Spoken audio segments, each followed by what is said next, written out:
Merci, Monsieur le Président, Madame le Ministre, Monsieur le Commissaire.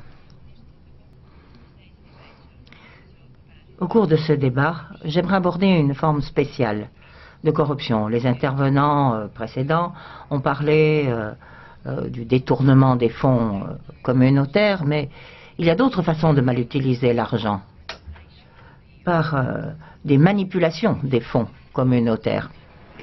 C'est tout à fait lié au débat d'aujourd'hui. Et pour ce faire, il faut influencer les décisions politiques. Et c'est également lié au rôle de la presse. Nous avons parlé de la corruption dans la presse, de la liberté de la presse, et on a mentionné plus particulièrement les cas de la Bulgarie et de la Roumanie. Je pourrais vous donner quelques exemples. Monsieur Barnier, si vous pouviez m'écouter, il vaudrait peut-être mieux que vous mettiez vos écouteurs. Premier exemple, un journal roumain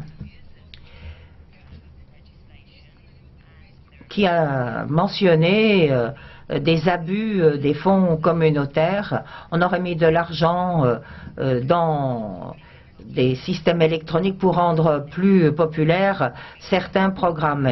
Et 7 millions d'euros iraient à ces médias électroniques pour qu'ils donnent une bonne image de la campagne électorale. Par les temps qui courent, vous savez que Reporters sans frontières a déjà signalé le problème que pose la presse dans ces pays, mais malgré cet ensemble de problèmes, et on a très souvent mentionné le rôle du gouvernement bulgare, que se passe-t-il en fait? L'absence la plus totale de transparence. Je pourrais vous donner d'autres exemples du même genre.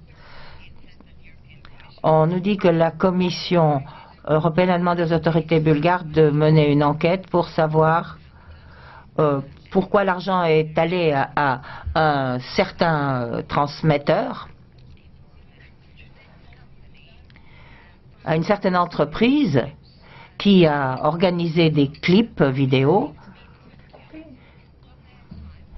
et des clips musicaux. Alors je me pose la question, que va-t-on faire? Après tout, c'est la culture européenne qui est en cause.